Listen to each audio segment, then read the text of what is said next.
Queridos amigos, queridas amigas, que o Senhor seja conosco, nos abençoe, nos guarde, nos envolva na sua proteção. A Organização Mundial de Saúde e as entidades especialistas na saúde, de uma maneira geral, são unânimes em reconhecer que a dependência química é uma grande tragédia do mundo contemporâneo.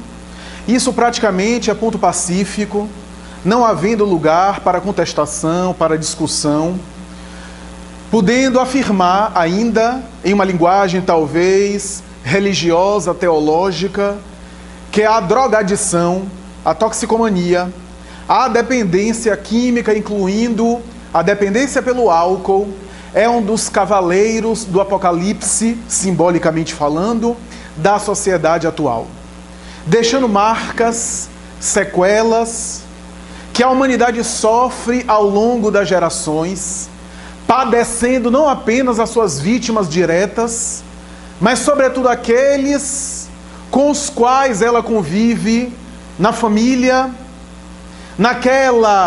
naquele aglomerado mais próximo dele e, por consequência, por extensão, também na sociedade geral. A verdade é que a dependência química ainda é um desafio, chamando-nos a atenção para uma série de medidas e de tentativas de amenizar o problema quando não conseguimos solucioná-lo. Por que assim o dizemos? Porque os nobres estudiosos da problemática no âmbito das ciências sociais, sejam os especialistas do direito, sejam aqueles que são interessados nas ciências sociais, por tentar entender os efeitos socioculturais da drogadição, a grande maioria deles, se não todos, reconhecem que a sociedade atual do século XX, no passado, e do início do século XXI, perdeu a batalha contra as drogas. A sociedade parece ter perdido a luta contra a dependência química. Porque se nós examinarmos os fatores criminógenos, a violência urbana, boa parte dela também é engendrada, fomentada, sustentada, estimulada pela dependência química, que por detrás gera esses fatores. A violência em boa parte da sociedade e os crimes quase sempre estão associados ao tráfico de entorpecentes e ao uso e abuso de substâncias psicoativas. Por isso, os especialistas do direito, de uma maneira geral, têm esse olhar aparentemente pessimista para a sociedade atual quando se refere ao uso de drogas, às substâncias químicas. A Organização Mundial de Saúde conceitua a dependência química como sendo o uso descontrolado, esse é o termo, de alguma substância que afeta o indivíduo do ponto de vista psíquico, do ponto de vista psicoemocional ou psicocomportamental. E esse uso descontrolado traz inevitavelmente prejuízos a ele ou ao outro. Por que dizemos isso? Porque o indivíduo que toma café também tem a sua percepção, quiçá, alterada. O indivíduo que faz uso de chá tem também a sua percepção alterada. Uma série de alimentos pode alterar o nosso metabolismo e a nossa sensopercepção.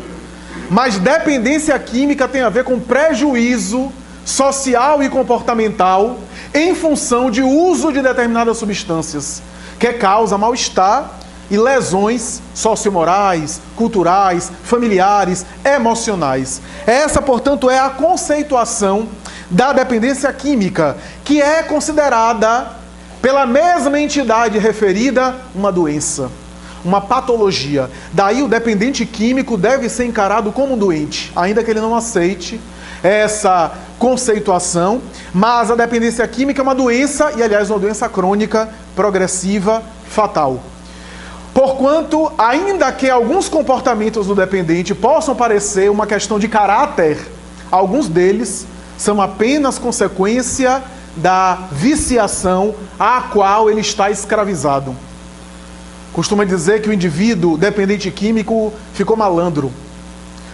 Pode até ser que seja malandro, mas muita malandragem do dependente químico é consequência da sua dependência química, que acaba por viver em função do vício, da sua doença, e como consequência, naturalmente, que manipula, mente, às vezes nem mente, às vezes nega para si mesmo, parece mentir ao outro, mas nega para si mesmo o problema, e tenta ao máximo contornar, manipular situações para continuar dando vazão à sua dependência, à sua degenerescência, para permanecer em liberdade, no caso da internação, junto à família, para dar prosseguimento ao uso financeiro para custear a usança de drogas, das substâncias que ele se escravizou e assim por diante.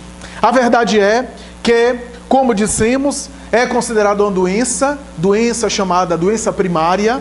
Essa nomenclatura tem a ver com as especialidades de saúde. Uma doença primária é aquela que não está associada a um outro quadro clínico pré-existente. Por exemplo, uma pneumonia é uma doença secundária, porque normalmente uma pneumonia vem de uma gripe que não foi tratada e que evoluiu para uma pneumonia. Portanto, é uma doença secundária. A drogadição, a dependência química, é uma doença primária. Portanto, não tem uma correlação com outro fator. Ainda que a gente possa fazer associações psíquicas, a gente vai chegar lá. Eu tenho uma perda muito grande, eu tenho uma problemática na minha família, eu vivencio uma traição, eu vivencio um problema, e aí é o gatilho para eu derrapar no uso de determinadas substâncias. Mas só isso não dá para explicar, porque eu trazia a constituição, a dependência, a estrutura predisponente para a dependência química. Porque se meu pai morreu há 20 anos atrás, eu estou 20 anos usando maconha, já tem um tempinho aí de processar o luto. É claro que não está, ainda que o gatilho foi a morte do pai. Mas não é uma relação de causa e efeito direta, porque a dependência química é multifatorial. Tem uma série de elementos que a estimulam, que a favorecem, que a impulsionam, que a mantêm. Portanto, é uma doença primária, é crônica, no sentido de, embora não mate imediatamente, é crônica porque tem certo médio a longo prazo de desenvolvimento, e quase sempre as doenças crônicas, com raríssimas exceções, são incuráveis. Portanto, é uma doença incurável, a dependência química. Portanto, o paciente está sempre com a enfermidade, mas ele pode ser saudável e não morrer da enfermidade, da mesma forma que a pessoa é diabética e não morre da diabetes. Pode viver muito bem, embora continuando tendo o diabetes, e não morrer do diabetes. O dependente químico pode continuar com a doença e não morrer da doença. A verdade é que, além de primária, além de crônica, além de progressiva, isto é, tende a se desenvolver e a resultar mais tarde numa evolução que descamba para problemas orgânicos e psiquiátricos mais sérios, ou em simultaneidade. Então o indivíduo vai, em alguns quadros, evoluindo para uma demência, para uma alienação total, ou para um quadro orgânico de inutilidade absoluta. E é uma doença fatal, porque resulta na evolução para o óbito. Eu acho essa coisa tão interessante, né? Evoluiu para o óbito. É uma evolução muito interessante. Então, mas a dependência química, segundo os especialistas, está associada diretamente a uma compulsão. Ou seja, todo dependente químico tem manifestações compulsivas em relação ao objeto de vício, de dependência. A compulsão, portanto, tem a ver com dificuldade no controle do comportamento. Da mesma forma que a pessoa é compulsiva por gastar dinheiro, por comprar coisa, compulsiva por sexo, compulsiva por comer. Na dependência química, ela tem uma compulsão que tem a ver com esse impulso ao qual o indivíduo tem muita dificuldade de exercer controle e de administrar. Então essa é, portanto, a característica básica. E a Organização Mundial de Saúde diz que os dependentes químicos, ou a dependência química, normalmente envolve aquilo que é chamado de drogas. Algumas que são legais, algumas que são autorizadas, ilícitas, algumas inclusive que são prescritas por profissionais de saúde, porque há uma necessidade para isso, mas não deixa de ser drogas químicas, que embora a finalidade, a depender do uso, pode se tornar abuso e mais tarde uma dependência. E há outras que são de caráter destrutivo e não necessariamente são de natureza legal.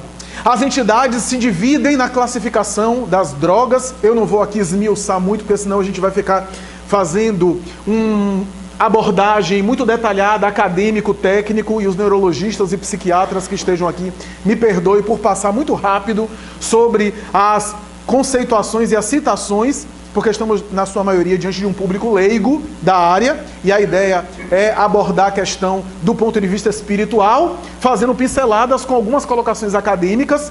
Então, peço já perdão por, em algum momento, esclarecer de uma maneira mais resumida.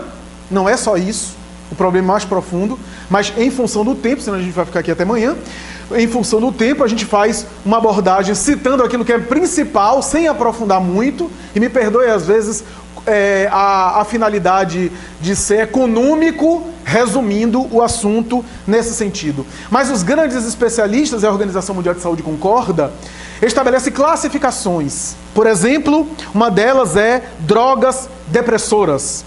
E dentro desse item, nós temos os solventes ou inalantes, que para o vulgo é a cola de sapateiro, o acetona, o perfume e assim por diante. Que são, portanto, o esmalte, que também causa viciação em alguns, né?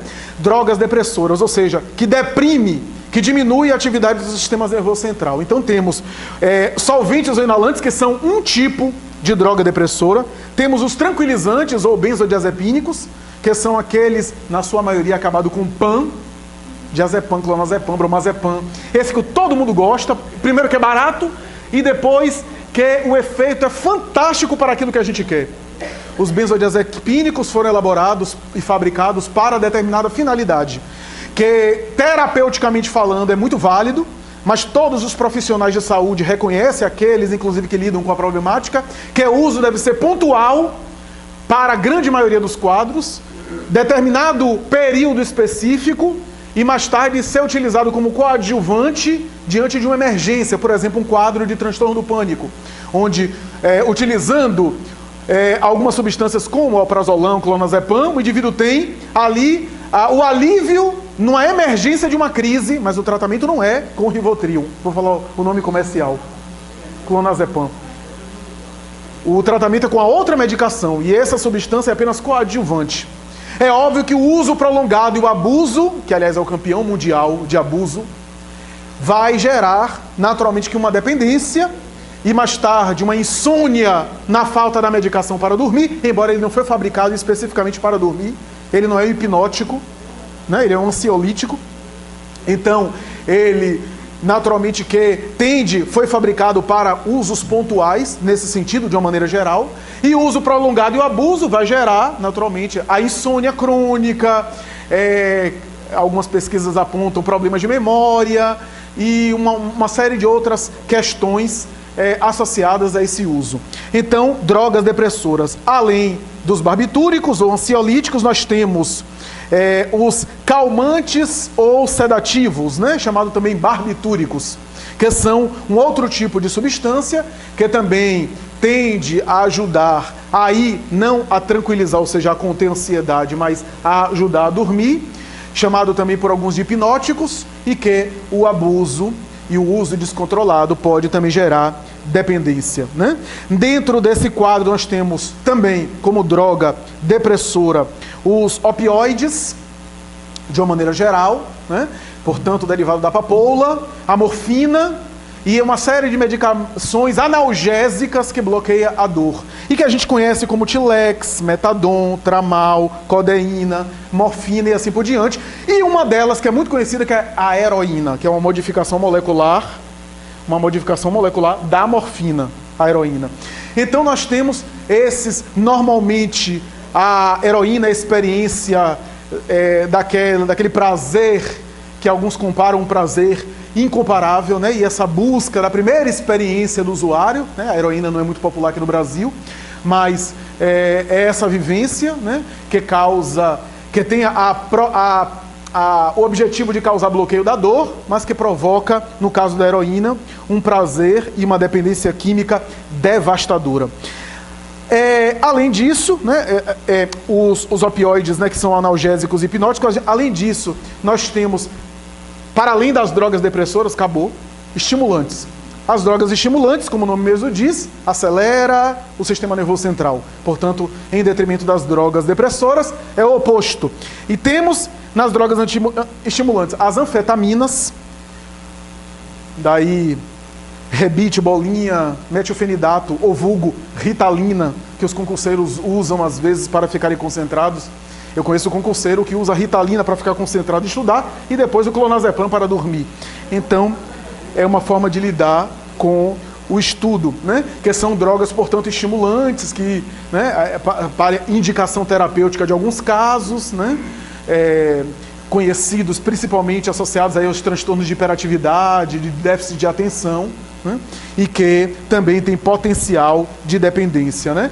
Uma outra substância estimulante são as substâncias derivadas da coca, que são conhecidas, né? Desde a pasta de coca, o crack, a cocaína e a merla, que é, segundo alguns autores, uma idealização originária do Brasil. Sempre tem que ser o Brasil, né, para também dar um toque brasileiro, que é um elemento em forma de pasta que mistura não apenas a folha de coca, mas também gasolina e querosene para aumentar o seu potencial, e que tudo indica nasceu no ABC de São Paulo. Então nós temos essas substâncias cujo potencial é muito conhecido, né? Me desculpem aqui, a expressão é metafórica, não estou, repito, num congresso acadêmico, estou falando de maneira metaforicamente, mas essas substâncias da coca fritam o cérebro. Essa é mais ou menos a ideia. Lesionam o cérebro a ponto de o usuário de cocaína mais tarde ter que tomar medicações psiquiátricas para diminuir a ansiedade e a inquietação que ele às vezes acompanha a vida inteira, em alguns casos, né? Usuário de crack, porque o fumo por vias respiratórias gera uma rapidez nas sensações diferente do cheirar, né? O fumar parece que o efeito é mais rápido, cerca de 15 a 30 segundos. O potencial destrutivo, no entanto, é maior, e o crack gera uma série de efeitos que a sociedade conhece de uma maneira geral, tanto quanto a cocaína. Só para se ter uma ideia, o efeito do crack é devastador, quase sempre não tem volta. Raríssimos casos se tem volta, porque, só para se ter uma ideia, em um mês a pessoa perde, a cada mês, 10 quilos. Tal é o potencial destrutivo. Então eu acho que tem outras formas de querer emagrecer. Mas essa é, portanto, a ideia de maneira geral, né?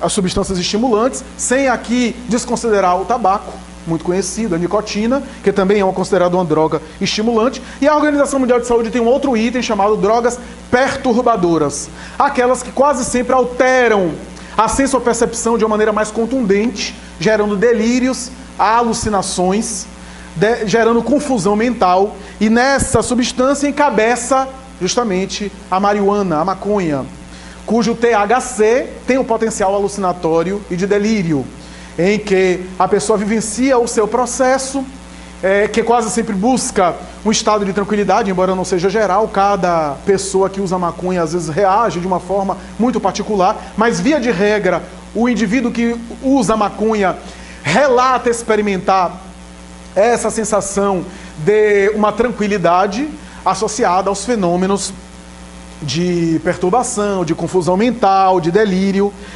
Ao lado da maconha nós temos os cogumelos e as plantas alucinógenas, daí uma série, né, de elementos, alguns conhecidos que são usados em rituais religiosos.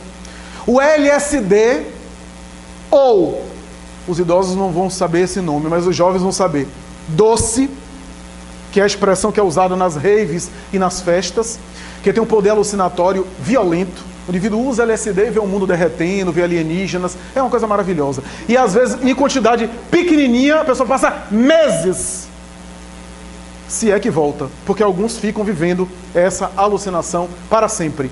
Alguns ficam sequelados.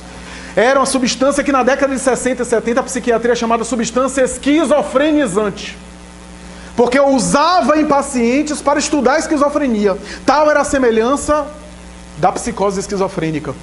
O indivíduo entrava em sintomas muito parecidos com a esquizofrenia, nas alucinações, nos delírios, né?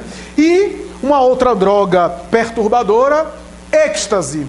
De novo, jovens vão dizer bala, que é a expressão que nas raves e nas festas são utilizadas, que às vezes pode matar de maneira imediata, graças à aceleração, à taquicardia que proporciona e os efeitos danosos. E a Organização Mundial de Saúde tem um outro item chamado outras drogas, nas quais estão esteroides e anabolizantes. Alguns, inclusive, anabolizantes veterinários, que as criaturas utilizam, sem nenhum conhecimento e sem nenhuma garantia dos efeitos nos seres humanos, que são utilizados nas atividades físicas, especialmente no halterofilismo.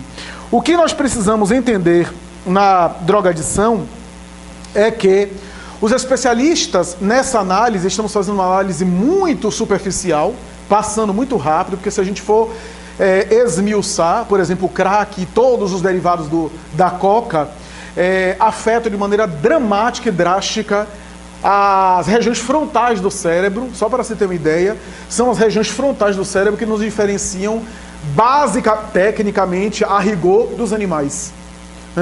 Que nós temos as áreas frontais do cérebro associadas ao repertório psíquico e comportamental mais nobre, né, do raciocínio lógico, das abstrações, normalmente está associada às regiões frontais do cérebro. Daí o usuário de cocaína e de crack, a longo prazo, quase sempre fica no estado vegetativo, no estado totalmente inutilizado, quase que sendo uma criatura aparentemente irracional. Os especialistas declaram e destacam dois itens importantes para a gente examinar a dependência química. Um deles é chamado de tolerância e o outro abstinência. Na tolerância, nós temos aí a necessidade do paciente usar mais para sentir os mesmos efeitos. A tolerância, portanto, é uma grande armadilha, porque é na tolerância que o indivíduo vai para a overdose, porque ele precisa sempre de mais. E normalmente o discurso do paciente é o seguinte: tá vendo, não tem o mesmo efeito, eu sou forte, não me deixa mais alucinado, a droga é fraca para mim. Que é uma justificativa e uma negação daquilo que está acontecendo com ele, onde ele precisa de cada vez doses mais altas para vivenciar as mesmas experiências. E é um ciclo, porque ele vivencia, sai insatisfeito e volta, quase sempre em processo de depressão, né? Quase sempre o usuário acaba deprimido nesse ciclo. Então ele sai, fica deprimido, usa para sair disso, mas não sai, e volta novamente nessa frustração, nessa insatisfação. Então, e na abstinência, nós temos os sintomas clássicos de mal-estar na pessoa que está privada do uso, do consumo da substância. É nos sintomas da abstinência que a gente percebe de maneira mais clara que a pessoa é dependente. E aí estamos nos referindo ao álcool especificamente. É nos sintomas da abstinência que a gente percebe que a pessoa tem dependência. Porque se a pessoa não é dependente, ela não fica na fissura da próxima festa, do próximo aniversário, para ingerir mais álcool, porque o enfoque nosso maior aqui vai ser a respeito do álcool, que vamos chegar lá. Então, é a evidência mais palpável da dependência. Temos que chamar a atenção para alguma coisa, para uma coisa. Os sintomas de abstinência são os mais variados, mas os mais clássicos são irritabilidade, vômitos, náuseas e tremores, ansiedade e a famosa fissura de consumir a substância. Então, estamos aí diante do quadro geral. O álcool é um dos problemas mais graves de natureza mundial. Vou falar mais. De todos os processos de dependência química, o álcool é, em termos de número, o que tem afetado o maior número de vidas. Esse, inclusive, se fosse o tema, a gente ia aprofundar, mas não vamos. Esse seria, inclusive, um dos argumentos que a gente utilizaria para a discussão de legalização ou não de determinada substância, porque o álcool é legalizado. As internações psiquiátricas em ambulatórios, hospitais psiquiátricos, né? Por dependência química, ou seja, os setores especialistas na dependência química, grande maioria, eu posso até chutar aqui, posso até errar, mas eu acredito que 90% é por álcool, não é por outra substância, é por álcool. As sequelas que o álcool causa é algo que alarma. Aliás, é um problema de saúde mundial que tem gerado, inclusive, despesas financeiras para o poder público, para a administração pública de maneira geral. Porquanto, não apenas os malefícios na área da saúde individual, mas se a gente examinar, os dramas domésticos quase sempre têm como pano de fundo o álcool. Os homicídios, especialmente os choricídios, a morte do cônjuge, o assassinato do cônjuge, quase sempre está associado com álcool por detrás. Vou dizer mais, o suicídio, boa parte dele, o indivíduo executou o extermínio da própria vida ingerindo álcool, porque libera o comportamento, numa expressão da farmacologia, né? A liberação do comportamento. Eu diria que 30%, em média 30%, dos quadros do indivíduo que em suicídio utilizou álcool para se estimular, é um número bastante razoável.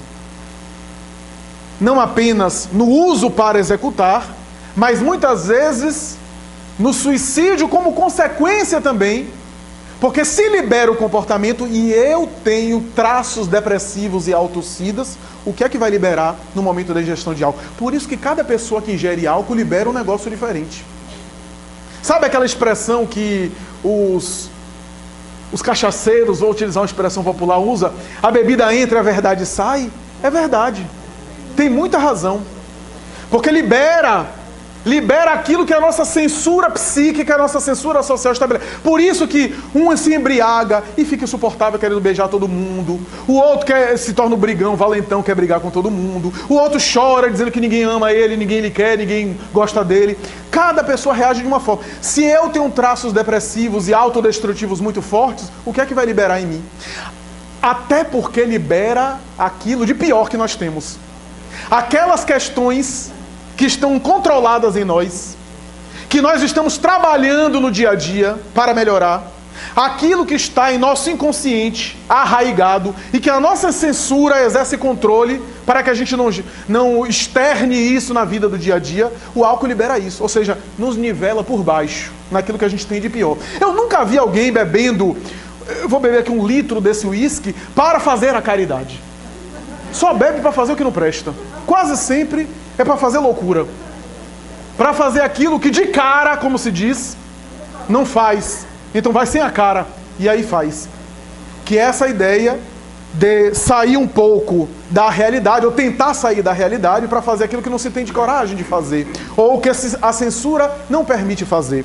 Então essas são algumas síndromes, alguns sintomas, alguns elementos, né? Sem nos falar dos delírios tremens, sem nos falar dos sintomas de abstinência. Os sintomas de abstinência no alcoólatra ou no etilista, que é a expressão mais usada atualmente, são cruéis, os sintomas. Aliás, a abstinência por álcool pode matar, porque a pressão arterial sobe muito e o indivíduo pode ter um colapso cardiovascular. Porque não é porque a gente vê nos filmes de Hollywood achando que é só na heroína, né? Nos sintomas da heroína que a pessoa fica. De fato, a heroína tem sintomas de abstinência violentos. A pessoa pode até se suicidar no momento da crise de abstinência. Mas o álcool não fica muito atrás. Isso é, o indivíduo alcoólatra. O problema é tão grave, meus amigos, que, por exemplo, na Rússia, 50% aproximadamente da população é alcoólatra. O atual presidente está tendo um trabalho, aliás, desde Gorbachev, os presidentes têm tentado trabalhar o problema do álcool por causa do frio, do clima frio. Então o uso de vodka, que aquece, é algo cultural, é algo estimulado. E nós vemos os problemas do alcoolismo.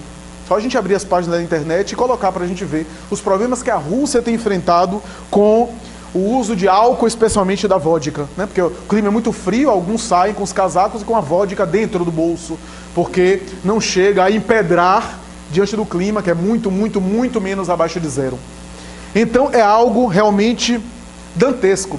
E o álcool é algo tão chamativo e chama tanta atenção que até celebridades, algumas atormentadas pelo uso de álcool, fizeram ironia em relação ao uso, ou ao desuso, ou ao abuso do álcool.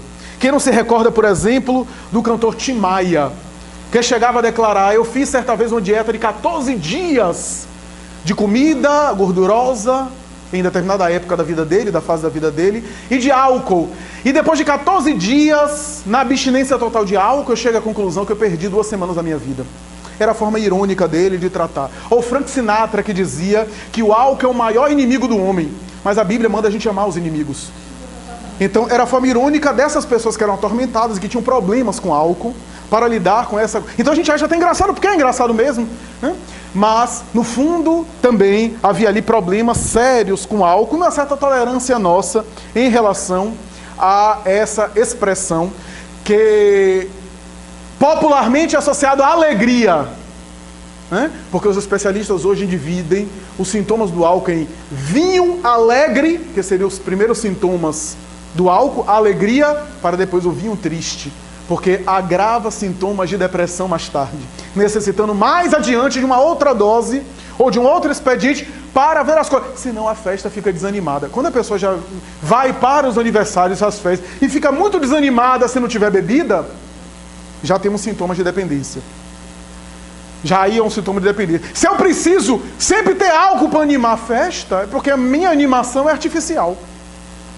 E que mais tarde gera sintomas de depressão que se agravam e vão se tornando necessariamente cada vez mais crônicos.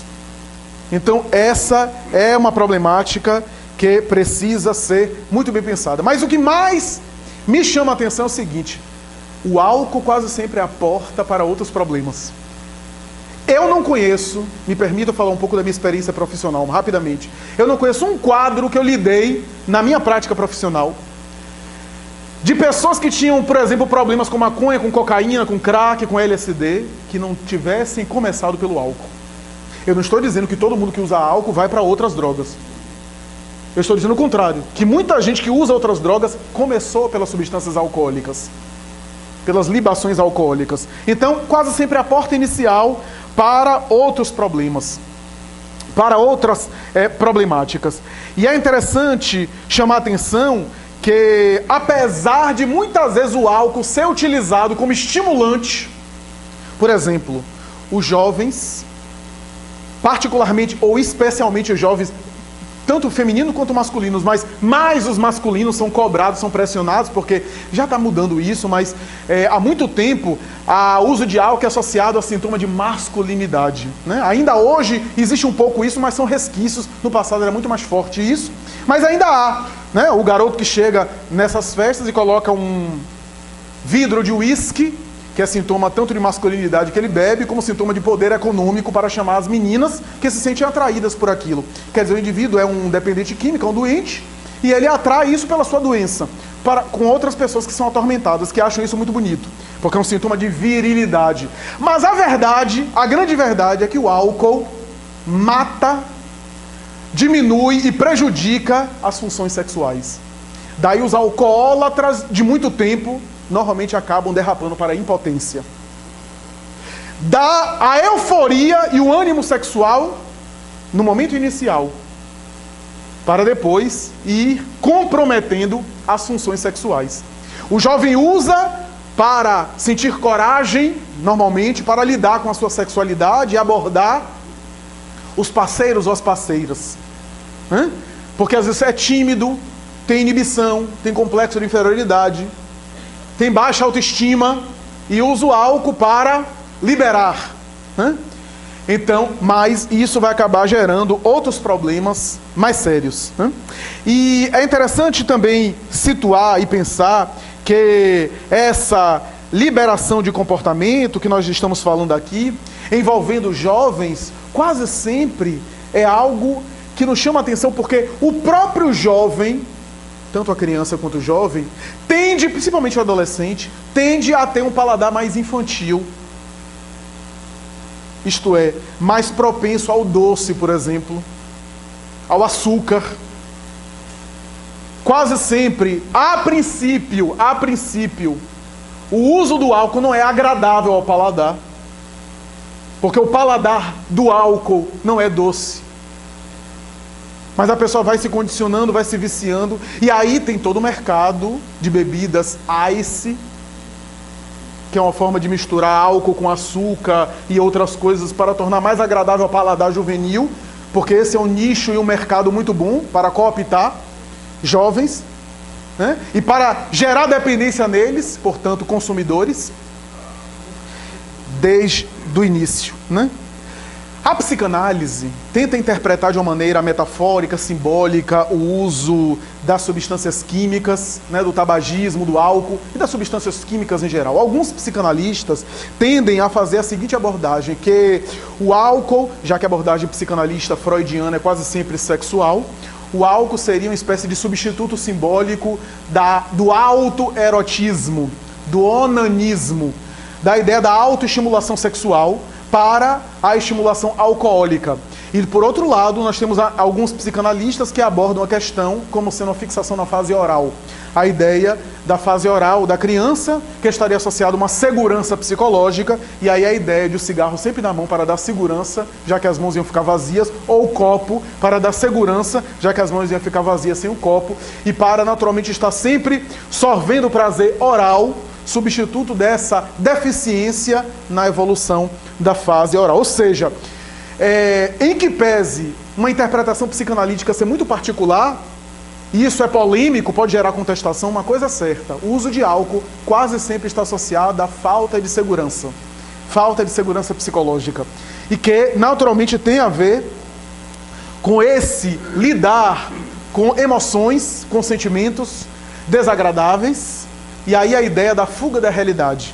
Tanto é que há dois tipos psicológicos que normalmente são examinados para o alcoolismo. De um lado, o indivíduo que tem muito receio, muita insegurança, e opta pelo álcool como sendo um mecanismo de fortalecimento e de compensação. E do outro lado, a pessoa hedonista, ou seja, imatura psicologicamente, que só vê a vida como prazer, e para lidar com as coisas desagradáveis, abordam ou apelam para o álcool para estar sempre numa sensação de prazer e de anestesiamento da consciência. Então, mais ou menos essa ideia. Mas uma coisa sobre a qual eu pessoalmente concordo é a interpretação analítica que os psicanalistas fazem em relação à drogadição, utilizando a metáfora da função paterna. Isso é, dizem eles que quase sempre há uma deficiência no uso de drogas em geral e no alcoolismo em particular da função paterna. O que é deficiência na função paterna? A deficiência na função paterna tem a ver com os elementos que dizem respeito a regras, moderação e valores morais. Vou ilustrar de uma maneira mais fácil. Quando, por exemplo,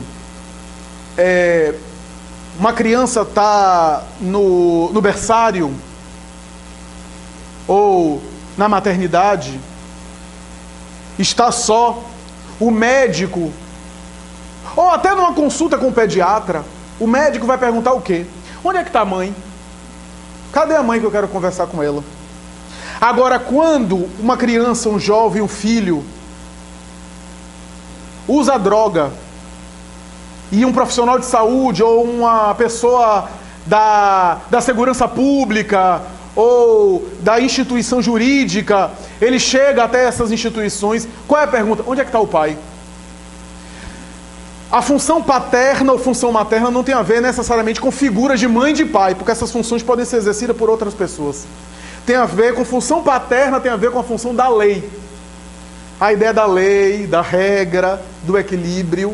E a drogadição em geral e o alcoolismo em particular tem a ver com, segundo os psicanalistas, essa falha nessa função da lei. A verdade é que há hábitos que são considerados hábitos, que são usos, sem necessariamente ser abuso. Temos que chamar a atenção para isso. Por exemplo, alguns autores dizem que há o uso eventual. O que é o uso eventual do álcool? É, por exemplo, no Réveillon, no Ano Novo, a pessoa brindar uma taça de champanhe e tomar. Agora, por exemplo, há pouco, nós estivemos no casamento de minha irmã se casou, e os fotógrafos e aqueles que estavam filmando pediram, porque estavam fazendo um filme também, para que os padrinhos, e eu estava incluído entre os padrinhos, se abraçassem, brindassem e sorvessem. Então é um uso eventual. E eu tive que me submeter a esse expediente. Muito bem, nada demais, o uso eventual. Ninguém vai ficar, cadê o próximo Réveillon para eu beber aquele champanhe? Vai ficar nessa fissura do próximo. Eu nunca vi ninguém assim compulsivo para o champanhe do Réveillon do próximo ano. Então é um uso eventual.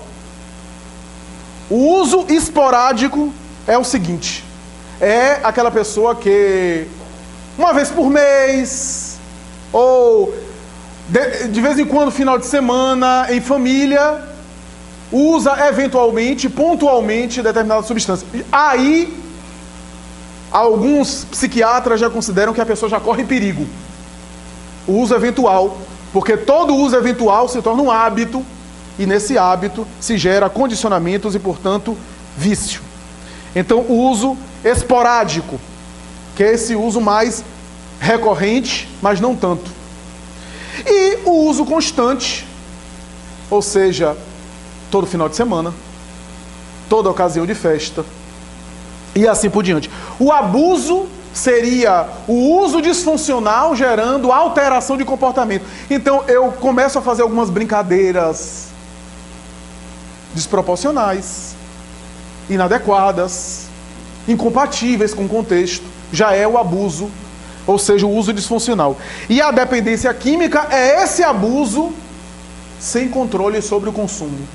O que é que eu quero dizer com isso? Hoje em dia, alcoólatra não é aquele que bebe todo dia.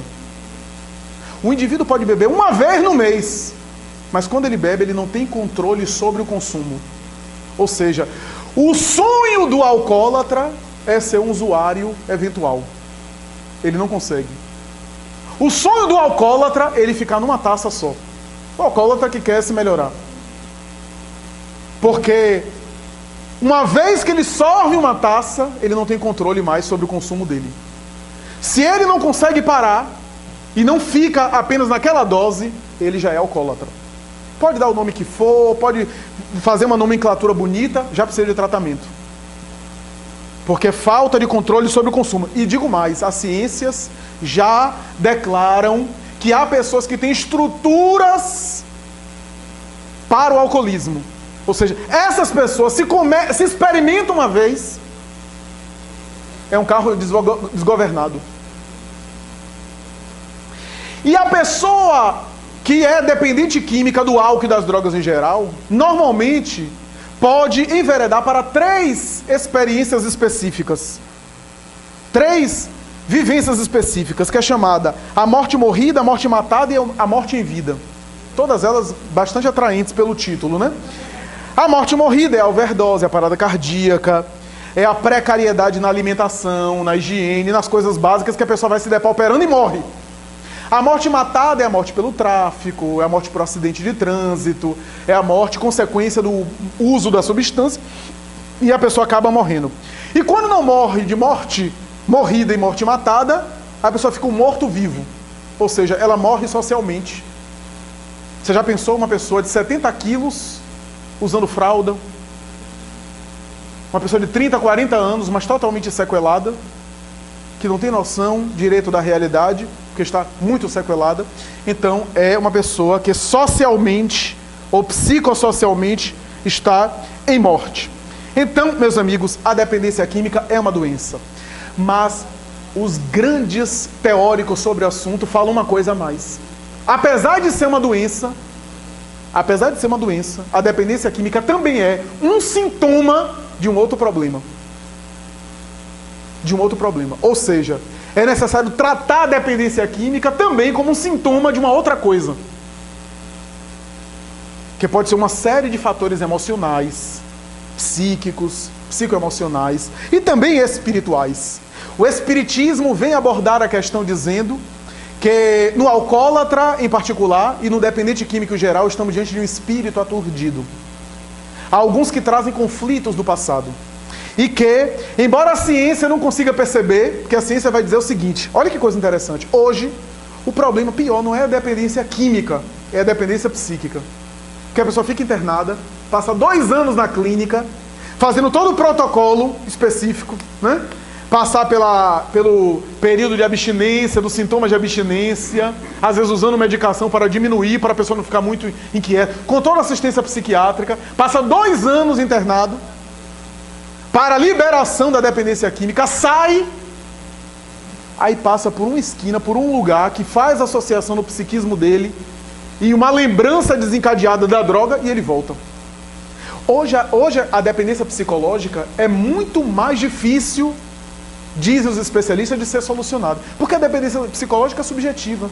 É simbólica. Você pode limpar o organismo, entre aspas, mas o sujeito psiquicamente... E aí os cientistas, os especialistas debatem. Falta a noção do mundo espiritual. Falta a noção que nós não somos um corpo apenas, mas somos um espírito imortal, na matéria. Somos espíritos. O psicológico é o espírito. Falta a ciência acadêmica essa noção de que não é um corpo apenas que está dependente de uma substância, mas um ser espiritual encharcado daquela problemática. Daí, André Luiz vai estabelecer em uma das suas obras que nos lobos frontais há mecanismos de prazer e de compensação. E que quando a humanidade conseguir perceber esses mecanismos, nós poderemos evoluir e desenvolver determinados potenciais. Hoje as neurologias, as neurociências, apontam nos lobos frontais mecanismos que é chamado de mecanismo de compensação, que são mecanismos que estão associados ao uso de droga, ao prazer sexual e a outras substâncias, mas que podem ser acionadas com atividades prazerosas, com atividades nobres. Aí a gente vê, por exemplo, um Chico Xavier dormindo 3 horas por dia e não tendo nenhum problema de saúde. Aí a gente vê um Gandhi fazendo greve de fome e não tendo nenhum distúrbio. Porque ali havia uma compensação, os lobos frontais, havia uma compensação de um outro prazer que os alimentava psiquicamente.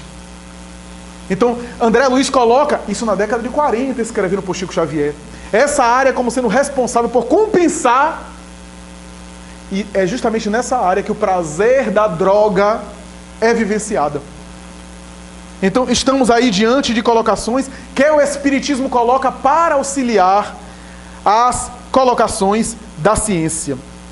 A verdade é que o viciado, que vai se viciando, ele tende a ir perdendo os interesses pelas outras coisas. Os interesses dele vão ficando restritos à sua dependência química, no caso do álcool, ao álcool. A princípio no social, para depois nem precisar do social, ele já bebe sozinho em casa mesmo, isolado. Enche a cara isolado mesmo, vai dormir.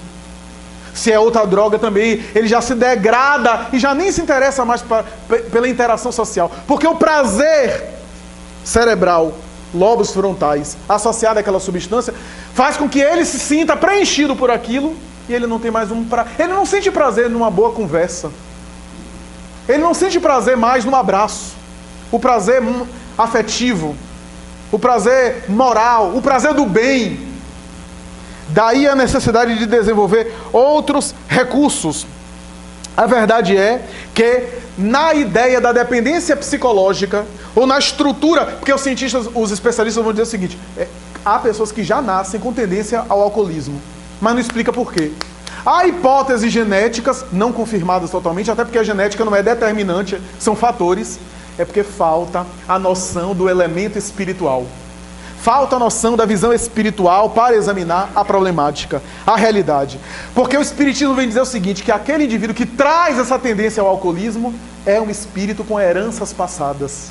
Na área do vício. Voltou com um corpo novo, mas voltou com os vícios dos quais ele não se libertou. Para tentar nessa experiência superar. Daí é um desafio e uma espécie de prova que o espírito experimenta.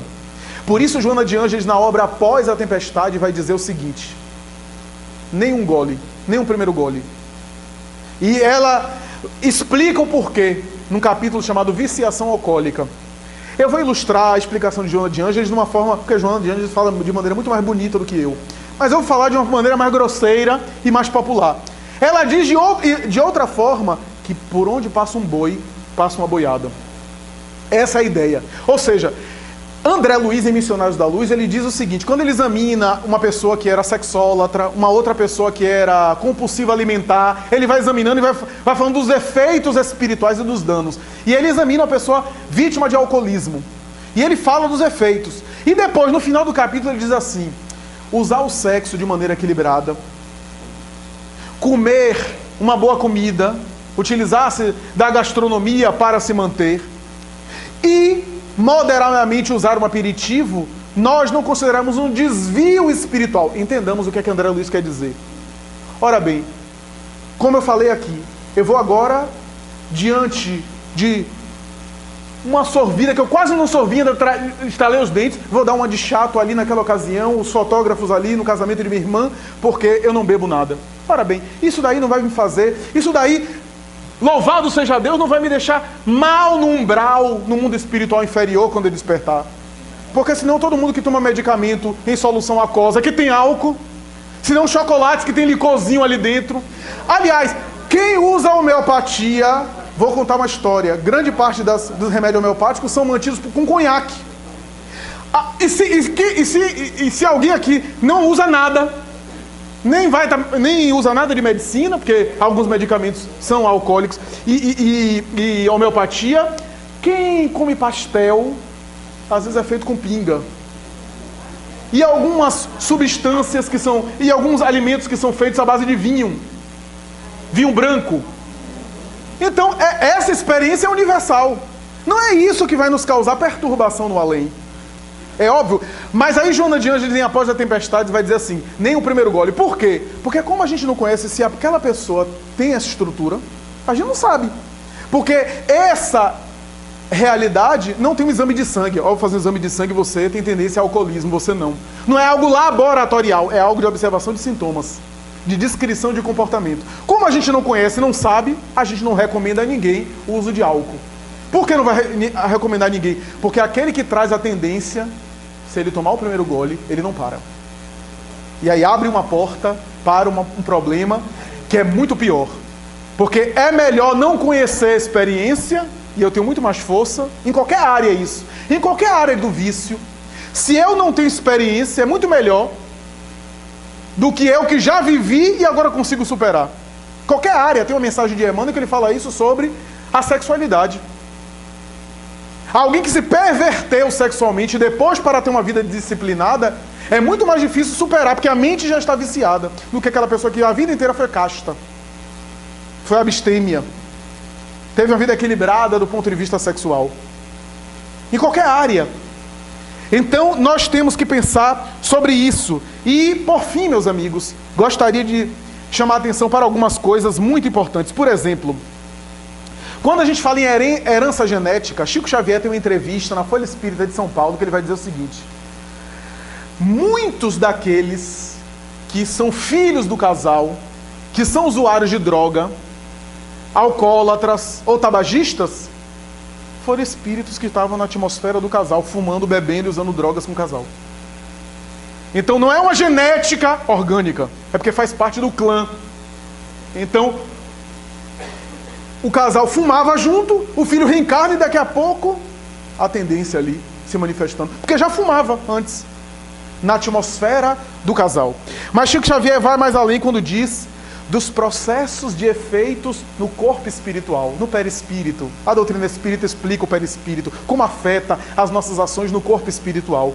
Então eu leso ou eu embelezo o meu corpo espiritual a depender das minhas ações. E Chico vai dizer: me causa bastante dor quando eu vejo os dependentes químicos no além. Aqueles que não se libertaram daqui, porque se tem tempo de se libertar daqui, que o faça. Que desperta bem. Mas aquele que levou o vício para o além-túmulo, as crises de abstinência, os tratamentos são mais difíceis. Porque o corpo abafa um pouco. Fora do corpo a nossa sensibilidade é maior, para um lado e para o outro, para tudo. Então, a pregnância, o perispírito encharcado, daí os ex-alcoólatras no além atormentados, com crise de abstinência, e às vezes voltando para nos obsidiar, para nos influenciar, para nos envolver. Já notaram os cultos africanistas, em que o pai de santo entra em transe? É claro que o método é diferente do espiritismo. Aí pega uma cachaça e bebe a cachaça toda. E depois que sai do transe, sai sóbrio. O espírito sorveu os elementos alcoólicos nessa impregnação. Daí a ideia de aumentar a dose também é porque não é apenas uma dependência química, uma dependência psicológica, mas é também uma dependência espiritual. É o do santo, como se fala publicamente, convencionalmente. Para concluir nosso comentário, é interessante pensar que o beber socialmente é um conceito bastante elástico, porque André Luiz bebeu socialmente e chegou no mundo espiritual como suicida indireto. Porque o beber socialmente é um hábito, e o hábito ruim é chamado de vício. Então é necessário pensar muito em relação a tudo isso, e pensar também que, como nós não conhecemos as tendências do outro, é necessário evitar e estimular o outro ao uso de qualquer substância. Por que a gente precisa usar alguma substância para ser feliz? Por que a gente não se vicia nas coisas boas? Por que não estimular a criatura para outros prazeres? E aqueles que estão vítimas da drogadição, tratamento acadêmico, tratamento não acadêmico, alternativo, tratamento espiritual, a Casa Espírita oferece recursos, mas, sobretudo, nunca se esquecer que em qualquer área de dependência química, o esforço e o envolvimento do paciente é indispensável. Do contrário, a medicação vai fazer por fora aquilo que o paciente tem que fazer por dentro. Se ele não se envolver, a família pode se mobilizar, pode internar ele, pode ter psiquiatra, pode ter psicólogo, serviço social, pode ter padre, pode ter tudo. Mas se o indivíduo não estiver disposto, que é o mais importante de tudo, ele vai voltar a usar. Se ele não reconhece que ele é um doente em tratamento e a doença dele não tem cura, ele é doente e ele não pode usar nem o primeiro gole, ele não pode nem começar. Ele está 10 anos sem beber, mas não pode. Se ele não se conscientizar, a ajuda por fora não vai fazer aquilo que precisa fazer por dentro. E por fim, eu me lembro que na juventude espírita dessa casa, certa vez, eu estava na juventude, não tem muito tempo, né? Foi alguns dias atrás. E eu me lembro que um dos nossos colegas da juventude disse assim, porque como eu frequentava a juventude aqui do Paulo Estevão à tarde, mas fazia trabalho social pela manhã, e antes da juventude havia também um trabalho social no início da tarde, os horários hoje são diferentes, mas no início da tarde havia um outro trabalho social que eu fazia parte, inclusive com a Dona Arlete, e eu passava o dia todo, sábado e mais tarde domingo, né? E algumas pessoas me criticavam, da minha família me censuravam muito, alguns diziam que eu era fanático, e aí eu dizia assim, pois é, mas você fica 4, 5 dias na academia fazendo musculação, isso não é fanatismo, mas eu 2 dias no meu final de semana no centro espírita, aí eu sou fanático. E aí eu tentava naturalmente contornar, mas o que mais me impressionava é que até espíritas, alguns chegavam para mim, na juventude mesmo, um deles falou assim, é uma vida sem graça, insossa a sua. Só indo para centro espírita, fazendo palestra, fazendo isso, fazendo aquilo, etc. Você tem que aproveitar a vida. Até hoje eu não sei o que é aproveitar a vida. Depois vocês resolvem esse conflito existencial. Então, ele disse, aí eu disse, pois é, aproveitar a vida. E você já tomou a vodka fulano de tal? Eu nem sabia o que era isso. Ele disse, não, eu tomei suco de laranja. Ele disse, pois é uma delícia, eu vou depois apresentar você, etc. Ele disse, não, mas certa vez eu fui beber um vinho, eu fiquei com os olhos vidrados assim, comecei a ficar com sono. E aí eu achei um gosto horrível, deixei pra lá. Aí ele disse, não, mas é assim mesmo, no começo o gosto não é bom não, você vai bebendo, até que você começa a gostar e aí começa... que maravilha, que prazer maravilhoso, eu vou beber sem gostar para depois começar a gostar e a beber. Não... Aí eu disse assim, e você? Você já procurou se engajar nos trabalhos da casa? Fazer algum bem? Eu sei que você é uma pessoa muito temperamental. Aí eu conheci um pouco a pessoa e dei uma doutrinada. É uma pessoa muito temperamental, guarda muito rancor. Você já procurou também solucionar isso? Se associar a uma atividade do bem? Eu não gosto não. Mas é assim mesmo, no começo a gente faz sem gostar. E aí depois começa gostando aí, meu troco, né? Ou seja, se é para se viciar, vicie-se em coisas boas. Vicie-se em fazer o bem. Muita paz.